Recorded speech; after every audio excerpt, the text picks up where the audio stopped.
Guys welcome to my channel. तो 7th class math की जो न्यू बुक है एक्सरसाइज 3.6 क्वेश्चन नंबर 4 देखें बच्चों। क्वेश्चन नंबर 4 में कहा गया है the circumference of a circular ground. एक सर्कुलर ग्राउंड है जिसका सर्कमफेरेंस दिया गया है 88 metre. Find the area of the ground. उस ग्राउंड का एरिया फाइंड करना है। तो दो फार्मूलाज हैं जो आपको पता होना चाहिए। कोई भी अगर हमारे पास सर्कल है तो उसका सर्कमफेरेंस का फार्मूला होता है C = 2 पाई आर, और सर्कल का एरिया निकालने का फार्मूला होता है पाई आर स्क्वायर।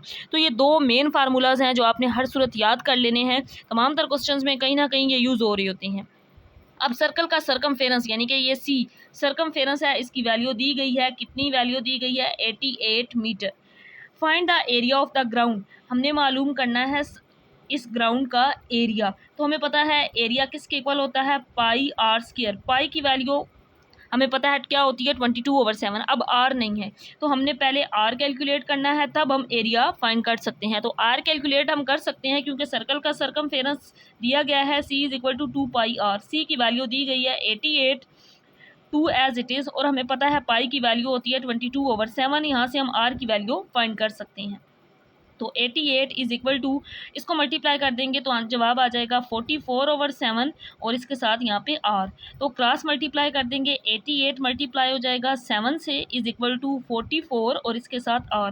बच्चों यहाँ से हम इजीली आर की वैल्यू कैलकुलेट कर सकते हैं। तो आर इक्वल आ जाएगा 88 × 7 / 44। आर हम क्यों कैलकुलेट कर रहे हैं? क्योंकि हमने एरिया निकालना था, और एरिया निकालने के लिए हमें आर की वैल्यू चाहिए। क्योंकि सर्कमफेरेंस फार्मूला हमें पता है C = 2 पाई आर होता है। C की वैल्यू बताई गई थी तो आर हम यहाँ से इजीली कैलकुलेट कर सकते हैं।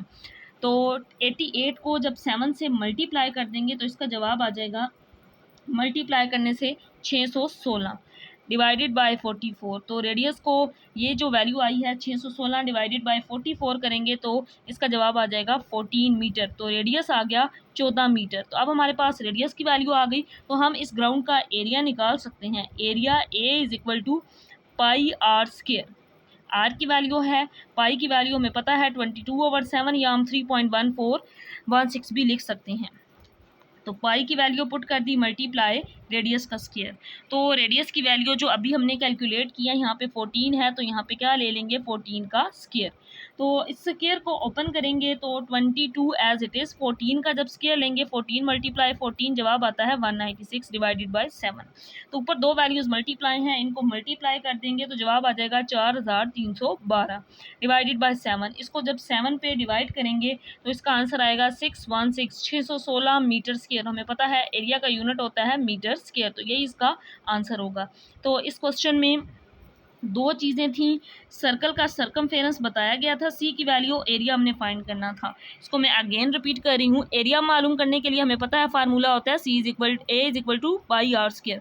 आर नहीं था तो सर्कल का सर्कमफेरेंस हमें पता है, ये मैंने यहाँ पे भी दोनों फार्मूलाज लिखे हैं, 2 पाई आर। हमारे पास C भी है, पाई की वैल्यू भी है, तो आर हम इस फार्मूला से फाइंड कर सकते हैं। तो यहाँ पे वैल्यूज पुट करके आर कैलकुलेट कर लिया। तो अब वही एरिया निकालने के लिए पाई आर स्क्वायर होता है सर्कल का एरिया, क्योंकि ग्राउंड था एक सर्कुलर फॉर्म में, क्वेश्चन में मेंशन था सर्कुलर ग्राउंड है, तो इसका एरिया मालूम करने का फार्मूला होगा पाई आर स्क्वायर। पाई की वैल्यू पुट की, आर की वैल्यू का स्क्वायर लिया, सोल्व करने से जवाब आ गया 616 मीटर स्क्वायर।